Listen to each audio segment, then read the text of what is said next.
독일은 무너졌고 중국은 항의했고 미국은 침묵했습니다. 단 한 대의 자주포가 전 세계 무기 질서를 갈아엎은 사건이 있었습니다. 수치는 말이 안 됐고 납기는 거짓말 같았으며 성능은 실전에서 전설이 되어버렸습니다. 그 자주포의 이름은 K9. 하지만 진짜 이름은 대한민국이었습니다. 어떤 나라는 기술을 베끼려다 스스로 무너졌고 어떤 나라는 싸워보다가 후회했고 어떤 나라는 돈이 있어도 못 샀습니다. 그리고 어떤 나라는 그 무기 안에 담긴 기억에 감동해서 눈물을 흘렸습니다. 아무도 주목하지 않았던 작은 반도 국가가 어떻게 세계 최강 군사국들의 계산기를 박살냈는지, 어떻게 그 철의 덩어리 안에 주권과 정신을 녹였는지 지금부터 그 충격적인 진실을 알려드리겠습니다. 저는 줄리안 하르펜입니다. 영국 국방부에서 무기 조달을 담당하던 전략기획실장으로 30년을 일했고 지금은 유럽 방산조달연합 자문위원으로 활동하고 있어요. 전쟁터엔 가지 않았지만 전 세계의 전쟁을 계산기로 경험한 사람이죠. 세상에 무수한 무기가 존재합니다. 사거리, 중량, 포신 길이, 자동화 시스템. 저는 늘 그것들을 숫자로만 받아들였어요. 성능이 좋으면 채택하고 납기 일정에 맞지 않으면 제외하는 아주 간단한 알고리즘 속에서 살아왔죠. 하지만 어느 날 한국이라는 나라가 제 눈앞에 등장했습니다. 처음엔 그냥 또 하나의 경쟁자였어요. 독일도 있고 프랑스도 있고 이스라엘도 있는데 한국이 무슨 무기를, 이런 편견이 있었던 것도 사실입니다. 그런데 이상했어요. 숫자는 틀림없는데 계산이 자꾸 이상하게 나오더군요. 이 가격에 이 성능. 왜 나토 회원국이 한국 무기를 사지? 어떻게 연평도에서 실전 대응을 했다는 거지? 왜 파키스탄은 중국에 항의하고 인도는 한국에 추가 주문을 넣었을까? K9 자주포. 처음엔 그저 하나의 수출 무기라고 생각했어요. 하지만 파고들수록 그 안엔 차가운 철과 기름이 아니라 어떤 국가의 정신이 녹아 있었습니다. 전쟁을 피하려 애쓴 흔적, 수출, 통제에 막혀도 좌절하지 않은 기술진의 땀, 실전에서 탄약을 몸으로 나른 병사들의 투혼. 처음 K9 자주포의 사양서를 받아봤을 때 사실 진심으로 말도 안 된다고 생각했어요. 분당 6에서 9발, 사거리 40km 이상 자동화 시스템. 여기에 가격은 독일제의 절반. 웃음이 나왔죠. 세상에 그런 무기가 존재할 리가 없었거든요. 제가 보기엔 그건 데이터가 아니라 이상이었고 마케팅이 만든 환상이었습니다. 그런데 이상하게도 숫자들이 맞아떨어졌어요. 한 줄 한 줄 다시 읽고 나토 기준으로 대조하고 유럽 전장 적용 가능성까지 계산했는데 전혀 이상이 없었습니다. 오히려 수치가 과하게 보수적이라는 느낌까지 들었죠. 그 순간 제 손에 들린 계산기가 멈춰버렸어요. 저는 영국 국방부 무기조달실에서 무려 30년을 일했습니다. 냉철함이 생명이었고 숫자 하나에 몇백억이 움직이는 세계였죠. 어떤 무기가 진짜인지 아닌지 숫자만 봐도 알아챘어요. 그런 제가 한국산 자주포를 검증하기 위해 서울행 비행기를 탔다는 건 사실상 자존심을 내려놓는 일이었어요. 수치가 믿기지 않는다면 현장을 봐야 한다. 그게 제 마지막 자존심이었습니다. 서울에 도착한 날 공기부터가 달랐어요. 사람들은 빠르게 걷고 말은 짧고 정확했고 군 복장을 입은 이들은 아무 말 없이 무기를 닫고 있었습니다. 저는 그 속도감과 정숙함이 동시에 느껴지는 분위기에서 왠지 모르게 위협을 느꼈어요. 그 막연한 위화감이 K9 앞에 섰을 때 확신이 되었죠.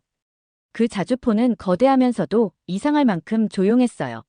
시동이 걸려도 엔진음이 잘 들리지 않았고 명령이 떨어지자 순식간에 발사 위치를 잡고 포신이 돌아갔습니다. 이건 시연이 아니고 선언이구나. 첫 발이 떨어졌고 1초 뒤 두 번째 발. 이어지는 3, 4, 5, 6발. 마치 훈련이 아니라 실전 같았습니다. 그리고 놀라운 건 이 무기는 독일제 파워팩을 쓰지 않았다는 거였어요. 한국산 파워팩. 그것도 독일의 수출 통제를 완전히 피한 독립된 시스템이었습니다. 한국이 만든 이 엔진은 기술이 아니었어요. 이건 주권이었습니다. 수출 통제에 좌절하지 않고 오히려 스스로를 완성해낸 하나의 전략 병기였죠. 제가 평생 숫자에 매달려 평가했던 수많은 무기들. 그중 단 한 개도 이런 철학을 품고 있었던 적은 없었습니다. 기술도 사거리도 연사속도도 모두 중요하지만 K9이 증명한 건 이 나라는 절대 남의 허락을 기다리지 않는다는 사실이었어요. 영국은 기술로 전장을 바꿨고 미국은 자금으로 승부했으며 독일은 명성을 내세웠습니다. 하지만 한국은 조용히 정확하게 자기 할 일을 했을 뿐이었어요. 그 사실 하나가 제가 30년 동안 쌓아올린 유럽 중심 군사 전략을 무너뜨렸습니다. 그 무너짐은 충격이 아니라 일종의 감동이었어요. 이토록 조용하게 강한 나라가 있다니 정말 상상도 못했습니다. 그날 이후 저는 유럽에서 사용하는 모든 무기 평가 기준에 새로운 항목을 하나 추가했어요. 그 항목의 이름은 이렇게 적혀 있었습니다. 한국 변수. 그날 이후 저는 K9 자주포의 포신이 아니라 그 안을 보기 시작했어요. 총구는 누구나 보니까요. 하지만 심장은 보려 하지 않거든요. 바로 그 파워팩이었습니다. 수십 년을 무기 도입으로 살아온 제가 그런 말은 단 한 번도 들은 적이 없어요. 방산무기에서 엔진 국산화, 게다가 실전에서 검증까지. 그건 선진국 중에서도 일부만 할 수 있는 영역이었어요. 그래서 저는 움직였습니다. 공식 초청 없이 직접 연락하고 부탁하고 설득해서 마침내 한 군수기업의 연구실 문을 두드릴 수 있었죠. 처음 문을 열었을 때는 조금 실망했어요. 조립식 컨테이너 건물. 콘크리트 바닥엔 기름 자국. 영국이라면 이런 곳에 핵심 엔진 연구소가 있을 거라 상상하지 않았을 겁니다. 그런데 안으로 들어간 순간 공기가 달랐어요. 하얀 실험복을 입은 기술자들이 말없이 파워팩을 분해하고 조립하며 수치를 적고 있었습니다. 손은 기름에 찌들어 있었지만 눈빛은 기계보다 더 정밀했죠. 우리는 독일 기술을 넘어서야만 합니다. 수출도 생존도 그렇지 않으면 안 됩니다. 한 연구원이 조용히 말했어요. 이 말은 기술의 언어가 아니라 전략가의 선언이었어요. 실제로 K9은 초기부터 독일 MTU의 파워팩을 사용해왔어요. 성능은 좋았지만 문제는 독일이었습니다. 독일은 자국 무기 수출을 분쟁국에 제한하는 강력한 규정을 갖고 있었죠. 그 탓에 한국은 유력한 수출 기회를 번번이 놓쳤다고 합니다. 기술이 있어도 팔 수 없던 나라. 그 아이러니 속에서 한국은 조용히 전쟁을 준비하고 있었던 겁니다. 그들은 그냥 복사하지 않았어요. MTU를 분해하고 분석하고 거기에 자신들만의 해석을 더했죠. 심지어 독일에서 소송을 막기 위해 독일 기술자들을 직접 초청해 이건 독립기술입니다라는 인증까지 받았다고 했어요. 그 얘기를 듣는 순간 머릿속이 하얘졌습니다. 이건 기술 경쟁이 아니라 외교전에서 밀린 나라의 의지였어요. 그 파워팩 안에는 차가운 금속이 아니라 한국이라는 나라의 철학이 담겨 있었어요. 우리는 누구의 허락도 받지 않겠다. 그 한 줄이 수많은 기술자들의 땀으로 각인되어 있었죠. 그 이후 저는 K9을 다시 봤어요. 더 이상 자주포가 아니었습니다. 한국의 무기 성능을 조사하면서 또 한 가지 알게 된 사실이 하나 있습니다. 연평도 포격 사건.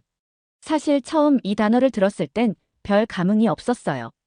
전쟁학자로서 전 세계 수백 건의 국지 도발 사례를 봐왔고 그중 대부분은 단기 뉴스로 끝나버리니까요. 북한이 포를 쏘고 한국이 대응했다.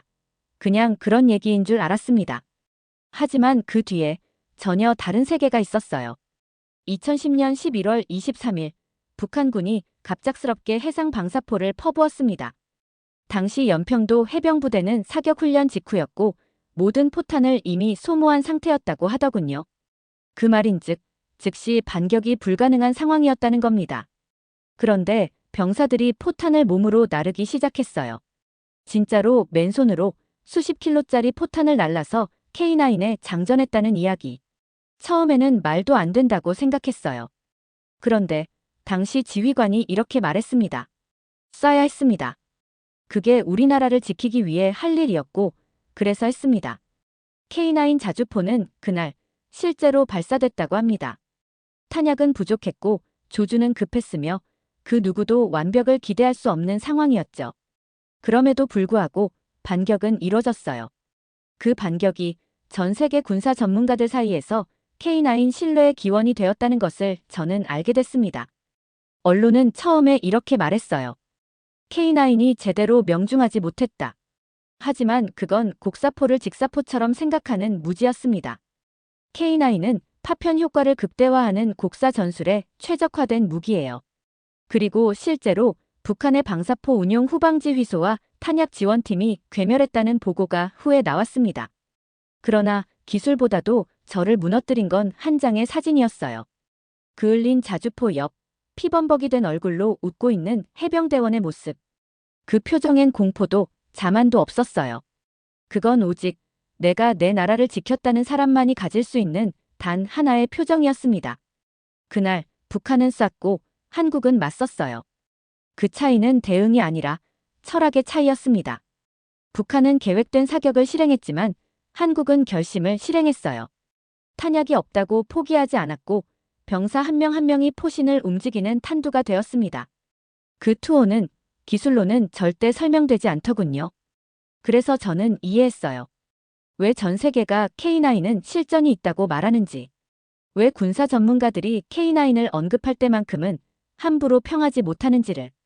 그날 이후 저는 무기평가 기준에서 실전 경험이라는 항목을 다르게 보게 되었어요. 정확히 말하면 이렇게 수정했죠. 실전이란 장비가 아니라 사람이 견뎌낸 전투다. 저는 K9의 실전 성능을 확인하기 위해 최근 인도와 파키스탄 국경 분쟁을 조사하게 되었어요.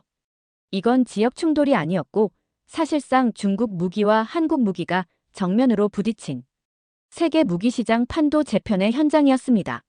상황은 이랬어요. 인도는 한국에서 K9을 소량 도입했고 파키스탄은 중국제 차륜형 155mm 자주포를 수십 대 배치했습니다. 수적으로도 외형적으로도 파키스탄이 압도적이었죠. 게다가 중국은 자국 무기가 세계 최고라며 언론 플레이를 했어요. 우리가 기술을 제공하면 전쟁은 자동으로 끝난다. 이런 자신감, 솔직히 저도 처음엔 고개를 끄덕였습니다. 하지만 실제 전투는 그렇게 흘러가지 않았어요. 국경에서 마주친 양측의 자주포.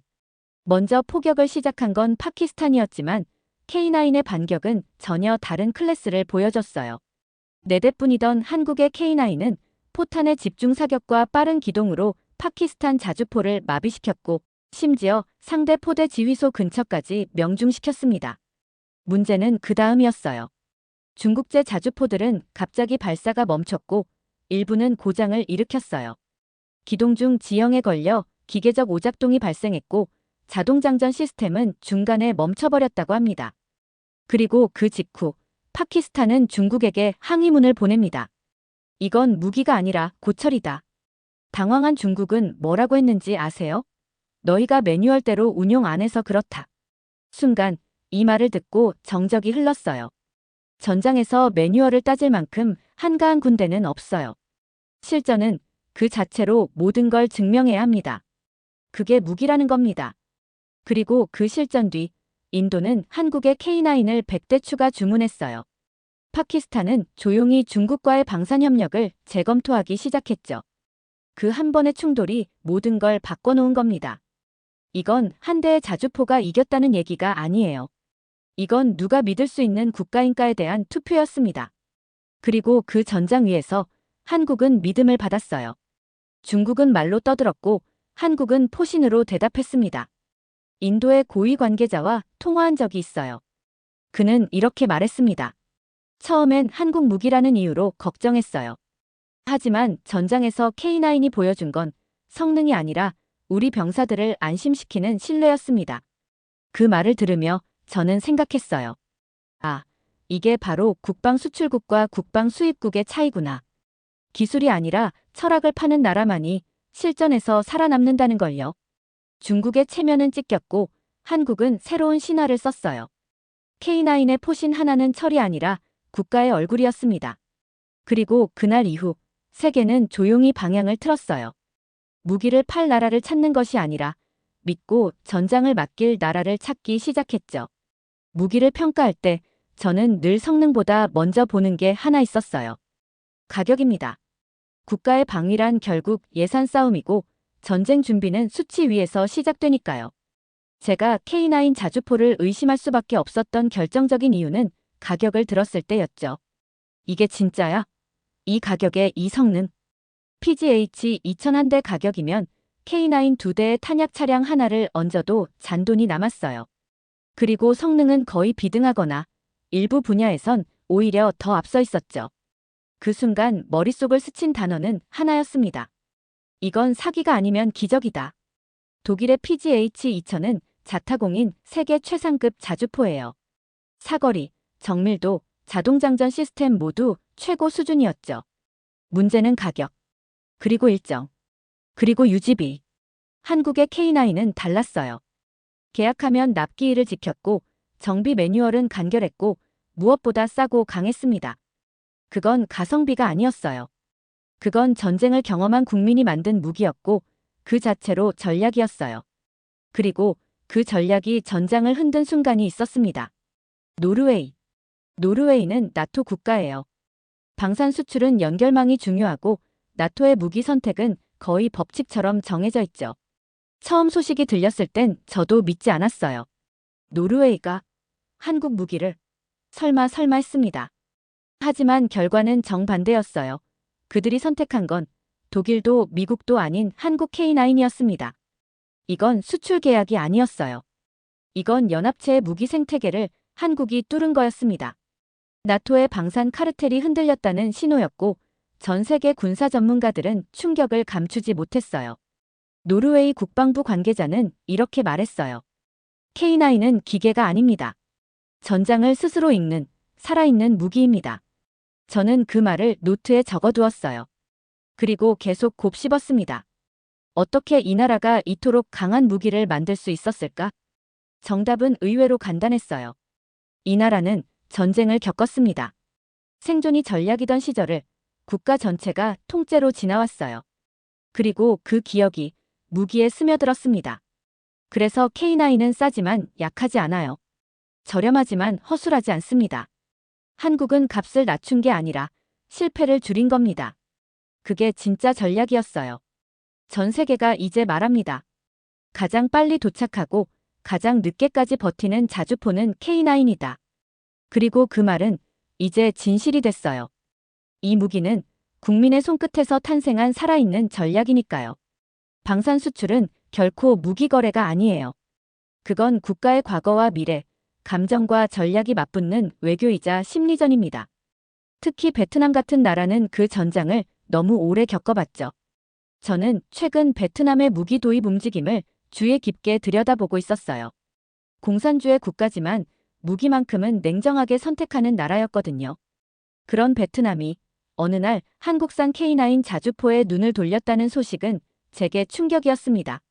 베트남은 전통적으로 러시아와 중국 무기를 사용해왔어요. 그건 동맹의 의미도 있었고 비용상의 이유도 있었죠. 하지만 최근 들어 베트남은 이렇게 말하고 있었어요. 동맹이 아닌 무기가 필요하다. 적을 이긴 무기, 그 무기를 우리가 가져야 한다. 그 배경엔 중국이 있었어요. 베트남과 중국은 국경지대에서 군사적으로 수시로 긴장하는 관계예요. 최근 중국이 이 지역에 자주포 수십 대를 배치하자 베트남은 대응책을 찾기 시작했죠. 러시아는 우크라이나 전쟁 때문에 수출이 불가능했고 중국 무기를 산다는 건 사실상 백기를 드는 셈이었어요. 그때 등장한 게 K9이었습니다. 놀랍게도 베트남은 인도의 사례를 꼼꼼히 분석하고 있었어요. 인도가 파키스탄과의 충돌에서 4대의 K9으로 중국제 자주포 20대를 압도했던 바로 그 사건. 그 전투 데이터를 받아본 베트남의 결론은 간단했어요. 싸워본 무기와 싸워보지 못한 무기는 다르다.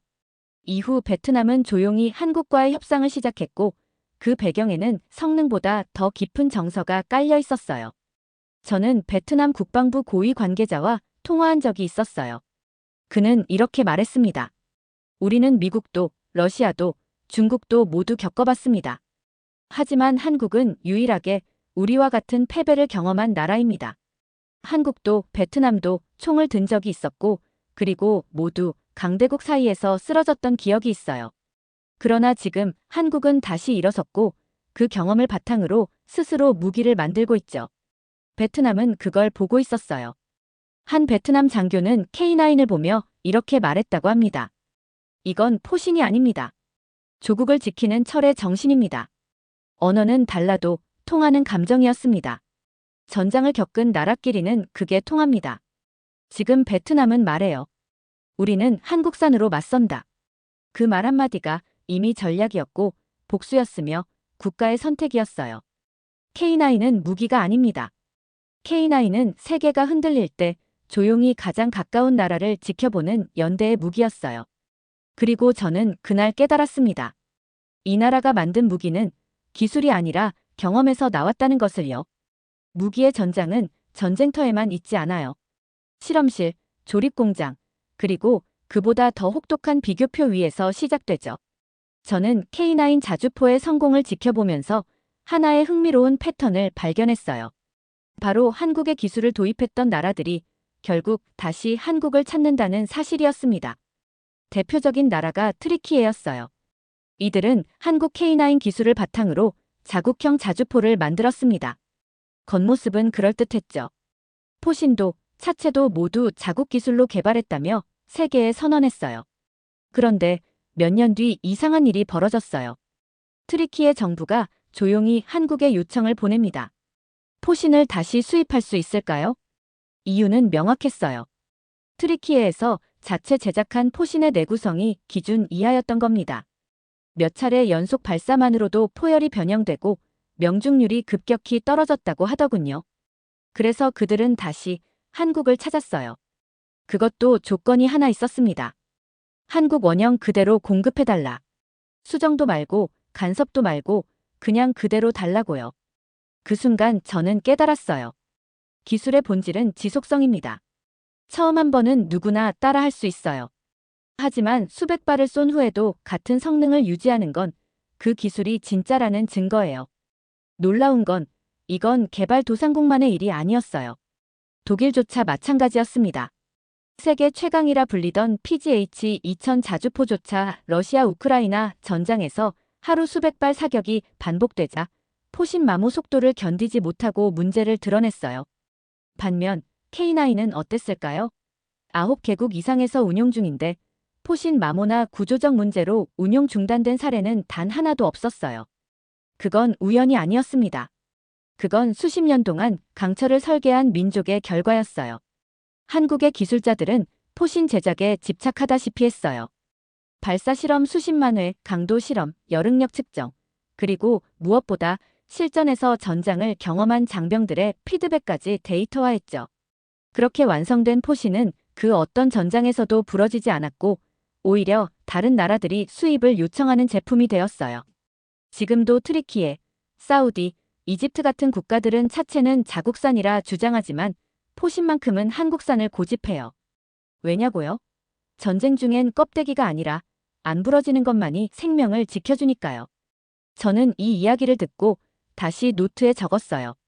기술은 스펙이 아니라 반복에서 증명된다.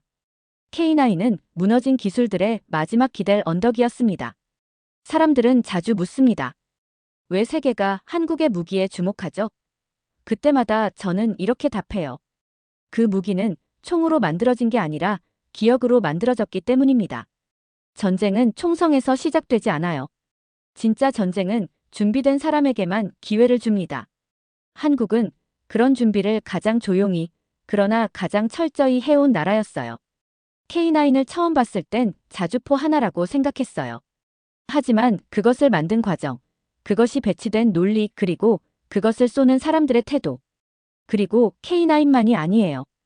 FA-50, 천무, 레드백, 장보고 잠수함, 현무 미사일, K2 전차. 한국은 이제 단일 무기가 아니라 전면 시스템을 수출하는 나라가 됐어요.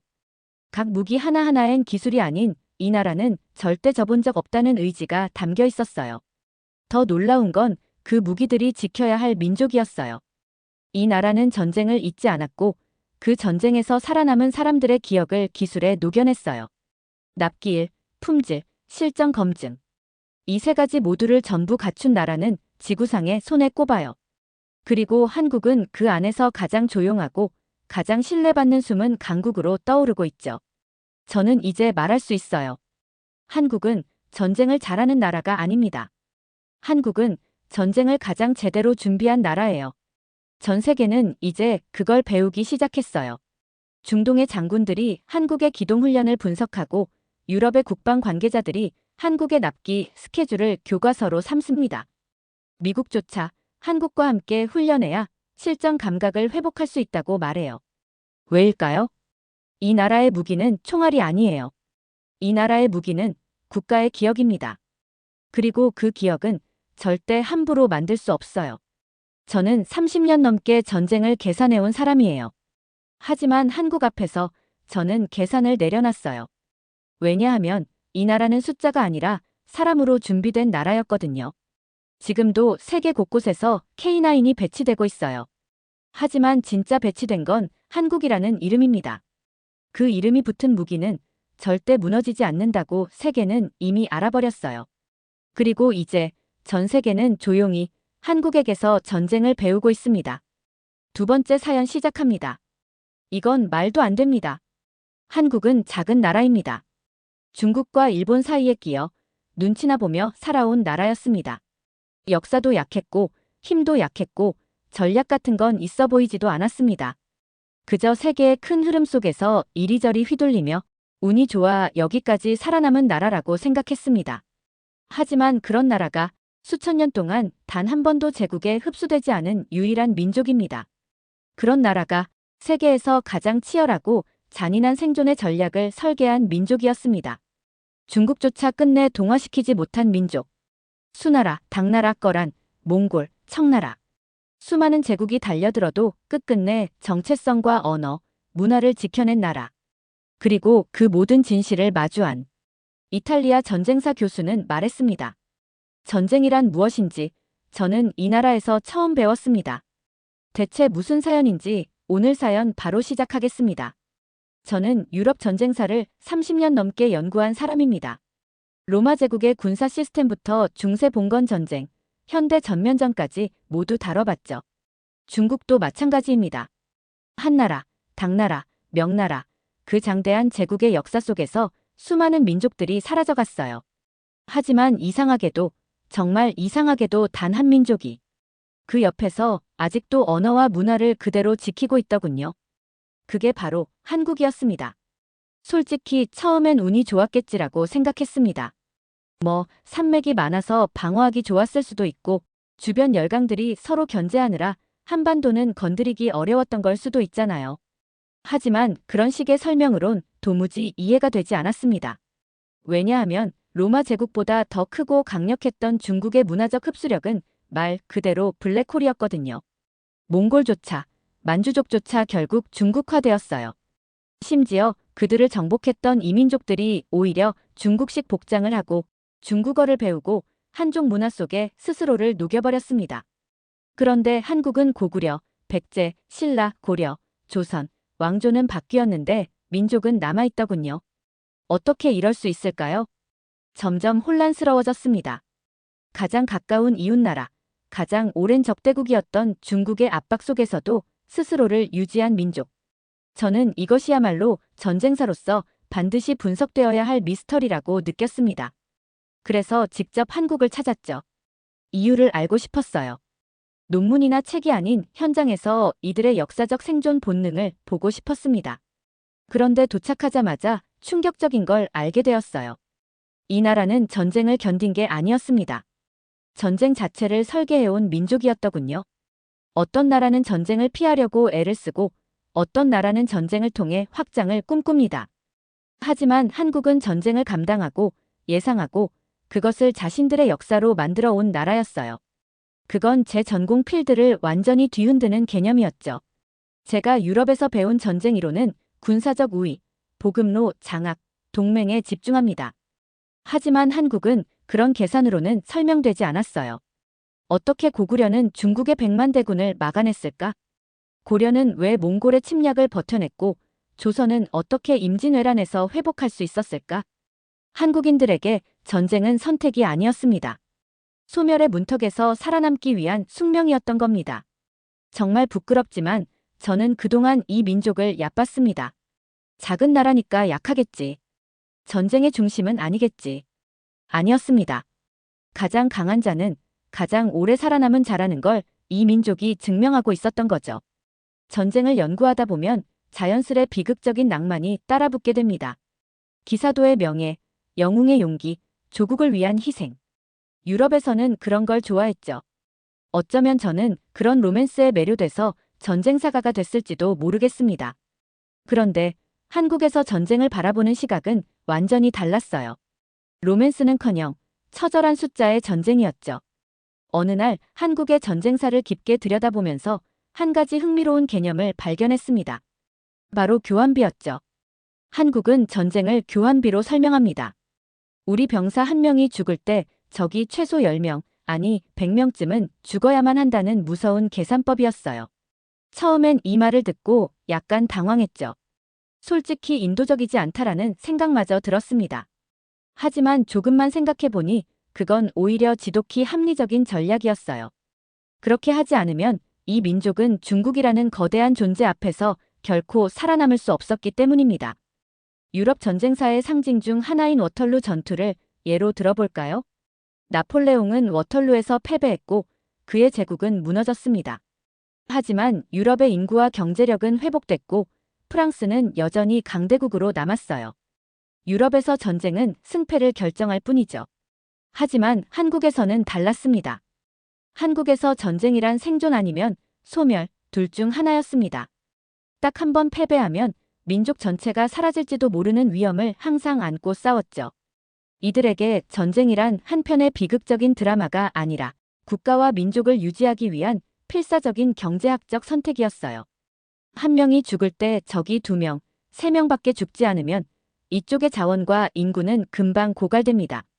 전쟁에서 승리해도 결국 다음 전쟁에서는 회복이 안 되는 거죠. 그래서 한국인들은 적을 상대할 때 수학적으로 차갑게 접근했던 겁니다. 이 관점에서 다시 살수대첩을 보니 고구려는 이미 철수 중인 수나라 군대를 끝까지 따라가 철저히 섬멸했습니다. 이미 패배한 적을 끝까지 추격하는 행동은 유럽에서 거의 없어요. 유럽이라면 신사의 품격을 지켜 철수하는 적을 그냥 보내준다라는 개념이 있었죠. 하지만 한국에서는 달랐어요.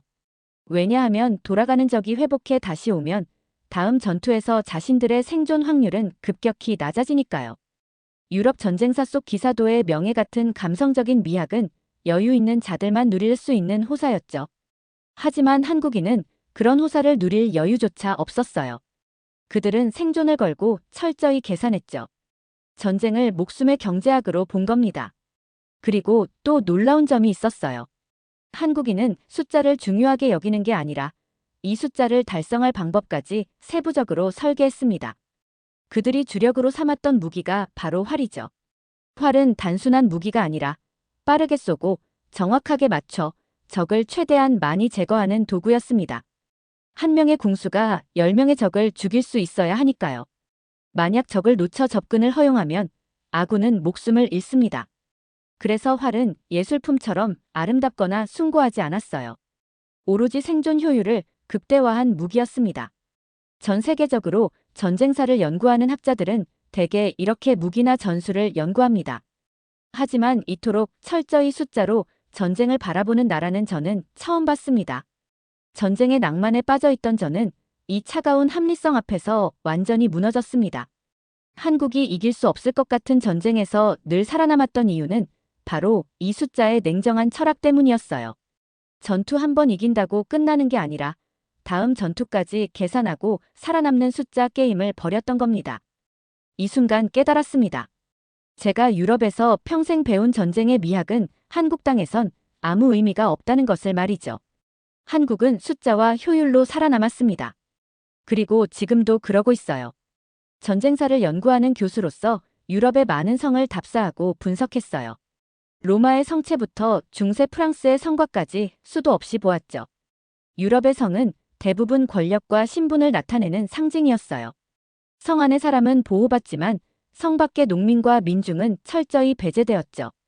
때로는 그 성이 자신들을 보호해주는 왕과 귀족의 방어시설인지 아니면 자신들을 억압하고 착취하는 장벽인지 헷갈릴 정도였어요. 그런 제가 한국에 와서 산성을 처음 만났을 때 솔직히 실망했습니다. 산 위에 쌓은 돌벽은 규모도 작았고 화려하지도 않았죠. 저는 이탈리아에서 거대한 로마식 성체들을 봤던 사람입니다. 그런 웅장함과는 비교가 안 되니 실망도 당연했죠. 그런데 어느 한국 역사학자가 저를 보고 웃으며 말하더군요. 한국의 산성은 화려하지 않은 게 아니라 화려할 필요가 없었던 거예요. 그때는 그 말이 무슨 뜻인지 제대로 이해하지 못했어요. 하지만 얼마 지나지 않아 그 진짜 의미를 깨달았습니다. 한국의 산성은 권력자들을 위한 장소가 아니었습니다. 민중을 차단하고 배척하는 공간도 아니었어요. 오히려 위기 상황에 모두가 함께 올라와 모두가 함께 버티는 장소였던 겁니다. 그 산성에서는 귀족과 백성이 따로 없었어요. 여성과 아이들도 함께 올라와서 병사들과 같이 성벽을 지키고 돌을 던졌습니다. 제가 유럽에서 본 성들과는 완전히 다른 모습이었죠. 유럽의 성벽은 귀족과 민중을 분리하는 선이었지만 한국의 산성은 오히려 서로를 연결하는 공간이었습니다. 한국 사람들은 전쟁이 일어나면 청야라는 끔찍한 전략을 사용했습니다. 침략군에게 자원을 남기지 않기 위해 식량을 불태우고 우물에 독을 풀었죠. 이건 엄청난 자기 희생이 요구되는 전략이었어요. 하지만 놀랍게도 한국인들은 이 전략을 여러 차례 실행했습니다. 그것도 매우 성공적으로요. 역사적 기록들을 하나씩 뒤져봤습니다. 그 기록엔 끔찍한 공포와 함께 놀라운 공동체 의식이 담겨 있었죠. 한 번은 고려시대 몽골군의 침략 때 주민들이 모두 성 안으로 모였습니다. 작은 산성에 수천 명의 주민이 모여 몇 달을 버텼어요. 식량은 부족했고 물도 떨어져 갔습니다. 하지만 그들은 성벽을 포기하지 않았죠. 기록을 읽으면서 저는 이들에게 도대체 어떤 정신력이 있었기에 버틸 수 있었던 건지 궁금해졌습니다. 유럽이라면 민중들이 이렇게까지 오래 버티진 않았을 거예요. 신분이 다른 귀족과 농민이 함께 산성을 지킨다는 건 상상조차 할 수 없었으니까요. 위기가 닥치면 오히려 서로를 의심하고 배신과 갈등으로 무너졌겠죠. 그런데 한국에선 정반대였습니다. 오히려 위기에서 서로에게 더 강하게 의지하며 생존을 위해 완벽히 단결했죠. 가장 유명한 사례가 바로 임진왜란 당시 행주대첩이었습니다. 저는 처음 이 전투에 관한 기록을 보고 웃어버렸어요. 여성들이 치마로 돌을 나르며 싸웠다는 이야기가 우습고 비현실적이라고 생각했기 때문입니다. 하지만 한국인 친구가 제게 말했어요. 그게 사실이든 아니든 중요하지 않아요. 중요한 건 그런 전설이 왜 생겼는지죠. 순간 놀라움에 멍해졌습니다. 그렇죠. 실제로 여성들이 치마로 돌을 날랐느냐는 건 전혀 중요하지 않았어요. 중요한 건 한국인들이 남녀노소 함께 싸운다는 걸 당연하게 여겼다는 사실이었죠.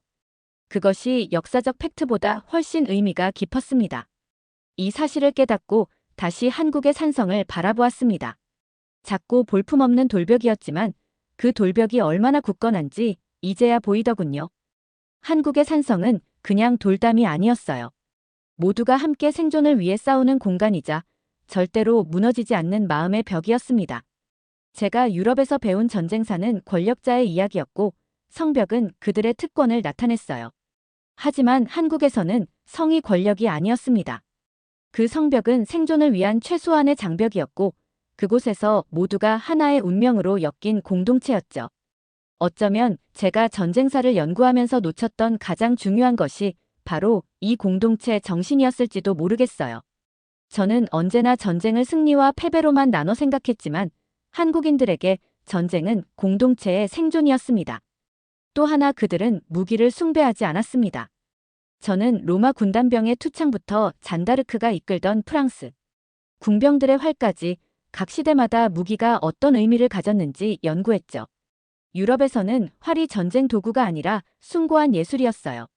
활을 잘 쏘는 사람은 명예롭고 우아한 존재로 대접받았습니다. 중세의 궁수들은 때론 기사들과 같은 대우를 받기도 했죠. 그래서 저는 한국에서 활 이야기를 처음 들었을 때 당연히 비슷한 상상을 했습니다. 한국인의 활솜씨가 대단하다는 말을 들었거든요. 어쩌면 동양에서도 활을 그런 낭만적인 시선으로 바라보지 않았을까 생각했어요. 그런데 이게 웬걸요? 이 나라 사람들은 활을 철저하게 도구로만 보고 있었어요. 제가 활 이야기를 꺼내자 한국의 역사학자 한 분이 말하더군요. 저희 조상들은 어쩔 수 없이 활을 잘 쏘아야만 했어요. 처음엔 이 말이 무슨 의미인지 몰랐어요. 그런데 한국의 역사적 환경을 더 알아갈수록 이유가 명확해졌습니다. 한국은 인구가 적은 나라였죠. 수천 년간 바로 옆 중국과 싸우면서 늘 압도적으로 수적 열세였어요. 그래서 한 사람 한 사람이 전쟁에서 엄청난 효율을 발휘해야 했죠. 활이 유일한 답이었습니다. 한국인의 활은 굉장히 부드럽다고 합니다. 강하고 단단한 활을 쓸 거라는 제 예상과 완전히 달랐죠. 이유를 물었더니 놀라운 답을 들었습니다. 적이 너무 많으니까 빠르게 많이 쏴야 했죠. 부드러워야 연사를 할 수 있거든요. 그 말에 정신이 번쩍 들었어요. 활을 이렇게나 현실적으로 접근하다니요. 유럽에서는 활을 쏘는 행위가 기사도의 명예와 연결돼서 활 한 발을 쏠 때도 품위와 절차를 따졌죠. 그런데 한국은 철저히 현실적이었습니다. 오로지 적을 많이 죽이기 위한 도구였어요. 기록을 보니 더 소름이 돋았어요. 고구려와 수나라의 전쟁, 고려와 몽골의 전쟁, 임진왜란까지. 그 어떤 전쟁에서도 한국은 적을 절대 근거리에서 먼저 상대하지 않았어요. 적이 다가오기 전에 원거리에서 최대한 많은 적을 죽여야만 했죠. 그들이 활을 잘 쏘는 건 우아한 솜씨 때문이 아니라 그렇게 하지 않으면 자신들이 죽기 때문이었어요. 제가 가장 충격받은 건 한국 사람들이 활을 거의 종교적 신념으로 완벽하게 활용했다는 점이었어요. 유럽 궁수들은 한 발의 화살이 빗나가도 명예가 크게 손상되진 않았죠. 하지만 한국에서는 다릅니다. 활 한 발이 빗나가면 몇 초 뒤엔 적이 눈앞까지 달려왔으니까요. 그러면 자신은 물론이고 마을 전체가 몰살당할 위험이 있었죠. 이렇게 되니 어쩔 수 없이 활솜씨가 뛰어나게 진화할 수밖에 없었던 겁니다. 한 한국 학자가 농담 섞어 말했죠. 저희 민족은 활을 못 쏘는 사람은 유전자가 살아남지 못했습니다. 자연 선택의 법칙이었죠. 웃자고 한 말이었지만 저는 그 농담이 웃기지 않았어요. 오히려 두렵게 느껴졌습니다. 활을 도구로만 여기는 이 민족의 철저한 실용주의에 감탄했죠. 전쟁에서 살아남으려면 미학이 아니라 효율이 중요하다는 진리를 한국인들은 수천 년 전부터 알았던 겁니다. 그들의 현실적인 전쟁 철학은 무기 선택뿐 아니라 전략까지 철저히 지배했습니다. 유럽은 기사도의 전통을 지키기 위해 가끔 비효율적인 전술도 택했죠. 그런데 한국에선 절대 그런 일이 없었어요. 살아남기 위한 최적의 전략, 최적의 도구를 끝없이 연구했습니다. 그 결과가 바로 부드러운 활이었던 거죠. 유럽의 기사도나 활쏘기 전통을 생각하며 쓴웃음을 지었어요. 얼마나 여유롭고 낭만적인 개념이었는지 깨달았거든요. 한국인은 그런 여유를 가진 적이 없었습니다. 전쟁은 그들에게 절대 낭만이 될 수 없었고 활 역시 숭배의 대상이 될 수 없었던 것이었죠. 전쟁사를 오랫동안 연구하다 보면 흔히 전투는 적을 물리치는 순간 끝난다고 생각합니다. 유럽의 전쟁들은 대부분 그렇게 끝나죠. 승자는 승리를 축하하고 패자는 빠르게 물러나 다음 기회를 노립니다. 오늘의 적이 내일의 친구가 될 수도 있다라는 격언도 유럽에선 흔히 쓰이죠. 그런데 한국에서 이 논리는 통하지 않았습니다. 전투가 끝나고 적이 돌아갈 때 한국인들은 바로 그 순간 더 치열하게 싸웠으니까요. 처음에 저는 이걸 듣고 이건 좀 잔인하지 않나 하는 생각이 들었어요. 이미 승부가 결정됐는데 왜 패배한 적을 끝까지 따라가 죽여야 했을까요? 왜냐면 그들이 다시 돌아오기 때문이에요. 그 말은 제 상식과 너무 달랐습니다. 유럽의 역사에선 패배한 군대가 물러날 때는 거의 공격하지 않았어요. 적을 굳이 끝까지 추격하는 건 신사의 규칙을 어기는 것이었습니다. 그런데 한국인들에게 전쟁은 규칙이 아니라 생존이었죠. 살아남기 위해서는 돌아가는 적조차 반드시 제거해야 했던 겁니다. 그리고 이 개념은 조선시대 이순신 장군에게서 가장 극적으로 드러났습니다. 저는 임진왜란의 마지막 전투인 노량해전에 대한 기록을 보면서 큰 혼란에 빠졌죠. 전쟁은 이미 끝난 상태였어요. 일본군은 철수 중이었고 명나라 장수 진리는 심지어 일본군에게 뇌물을 받고 그냥 보내주자고 했죠. 하지만 이순신은 절대로 허락하지 않았습니다. 그는 오히려 철수하는 일본군을 끝까지 추격하여 마지막 전투를 치렀습니다. 심지어 본인마저 그 전투에서 전사하고 말았죠. 도저히 이해가 되지 않았어요. 전쟁에서 이미 승리한 후 왜 스스로 위험을 감수하며 적을 끝까지 따라가서 죽여야 했는지요. 하지만 나중에 알게 된 진실은 제 가슴을 더 뜨겁게 했어요. 이순신은 일본군을 그대로 돌려보내면 반드시 다시 올 거라고 생각했습니다. 적의 전쟁 수행 능력 자체를 뿌리 뽑기 위해 자신마저 희생하는 전략을 선택했던 거죠. 유럽의 전쟁에서는 이런 전략을 본 적이 없었어요. 그 어떤 장군도 승리가 확정된 순간 목숨을 걸고 적을 끝까지 추격하는 선택을 하지 않았습니다. 이순신의 행동은 전쟁에서 진정한 승리가 무엇인지 제게 새롭게 가르쳐 주었어요. 단지 적을 물러나게 하는 것이 아니라 그들이 다시 올 수 없도록 전쟁을 끝내야 한다는 점을요. 연구하다 보니 점점 혼란스러워졌습니다. 이 민족은 도대체 뭐가 진짜인지 알 수 없었어요. 전쟁터에서 보여주는 치열함, 냉정함, 완벽한 계산과는 달리 평상시 한국인들의 모습은 아주 이상하게도 전혀 다르다는 걸 알게 되었죠. 저는 처음엔 그게 위선이라고 생각했어요. 어떻게 같은 사람들이 그렇게 다른 모습일 수 있을까요? 하지만 곧 한국인들이 보여주는 이중성이 위선이 아니라는 것을 알았습니다. 그것은 철저히 계산된, 완벽하게 완성된 하나의 인격이었죠. 이 나라는 오래전부터 전쟁을 치르면서 특별한 생존법을 개발했습니다. 전쟁에서는 모든 것을 공동체에 희생하면서도 평소에는 자기 자신과 가족의 이익만을 최우선으로 생각하는 방식이었죠. 한국 친구에게 이 이야기를 하자 그가 웃으면서 한마디 했죠. 그게 바로 한국의 힘입니다. 처음엔 이 말을 이해하지 못했어요. 개인주의적인 이기심과 집단적인 희생정신이 어떻게 동시에 존재할 수 있죠? 유럽에서는 이런 개념이 불가능하다고 생각했습니다. 개인주의가 강한 나라일수록 전쟁에서 쉽게 분열하고 무너지니까요. 공동체 의식이 강한 나라들은 평상시에도 희생과 협력을 기본으로 하죠. 하지만 한국은 달랐어요. 그들은 평상시엔 무섭도록 개인적이었고 위기가 닥치면 놀라울 정도로 단결했습니다. 제가 그 진실을 깨달은 것은 IMF 외환위기라는 사건을 알게 되면서였습니다. 당시 한국은 국가부도로 최악의 상황을 맞았죠. 나라의 경제가 무너지고 사람들은 절망에 빠졌어요. 그런데 그 순간 한국인들이 보인 모습은 전혀 예상치 못한 거였습니다. 전국에서 수백만 명이 자발적으로 금부치를 모아 국가에 기부한 겁니다. 유럽에서 그런 일이 일어날 가능성은 거의 없습니다. 이탈리아에서 국가가 경제 위기에 처했다고 금부치를 내놓는다는 건 상상도 못할 일이죠.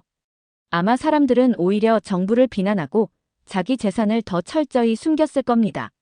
하지만 한국은 다르게 행동했어요. 평소엔 서로 경쟁하고 시기하고 개인의 이익을 추구하는 사람들이 갑자기 한순간에 단결해버린 거죠. 코로나19 사태 때도 비슷한 일이 벌어졌습니다. 전 세계가 혼란에 빠졌을 때 한국만큼 철저하고 완벽하게 방역에 성공한 나라는 없었어요. 사람들이 마스크를 철저히 쓰고 사회적 거리두기를 완벽히 지켰죠. 궁금해서 한 한국 학생에게 물었어요. 평소엔 그렇게 개인적이고 자유분방한데 어떻게 이렇게 잘 협력할 수 있어요? 그러자 그 학생이 웃으며 대답하더군요. 우리는 원래 평소엔 서로 경쟁하지만 위기가 오면 순간적으로 완벽히 단결해요. 원래 그런 민족이에요. 원래 그런 민족이다. 이 대답은 제게 큰 충격이었습니다. 유럽 사람들은 개인주의가 강하면 공동체 의식이 약하고 공동체 의식이 강하면 개인의 자유를 억압한다고 생각합니다. 하지만 한국인들은 이 두 가지 특성을 자유롭게 오가면서 살아가고 있었어요. 이건 제게 전혀 새로운 개념이었죠. 한국의 역사를 더 깊게 연구하면서 저는 비로소 이해했습니다. 그들이 살아남으려면 이 두 가지 모습을 모두 갖춰야 한다는 걸 알게 된 것이었죠. 평화로운 시기엔 개인이 강해야만 더 발전하고 성장할 수 있지만 위기가 닥치면 한순간에 단결해야 살아남을 수 있었기 때문입니다. 한국을 떠나기 전날 밤, 저는 호텔 창가에 서서 서울의 화려한 불빛을 바라봤습니다. 로마로 돌아가면 이번 연구를 정리해 새로운 책을 써야겠다고 생각했어요. 한국에 오기 전만 해도 솔직히 이 나라를 얕잡아 봤었죠. 중국이나 일본 같은 거대한 국가들 사이에 끼어 있는 작은 나라가 얼마나 독특한 전쟁사를 가졌겠나 하는 편견이었어요. 하지만 이제 저는 확실히 압니다. 제가 얼마나 큰 착각을 했는지 말이에요. 평생을 전쟁을 연구해왔습니다. 로마 제국의 확장 전략부터 나폴레옹의 전술까지 수많은 전쟁을 분석했죠. 유럽의 전쟁은 영토와 자원을 위한 싸움이었고 승리하면 권력과 명예를 얻었어요. 그러나 한국의 전쟁사는 완전히 달랐습니다.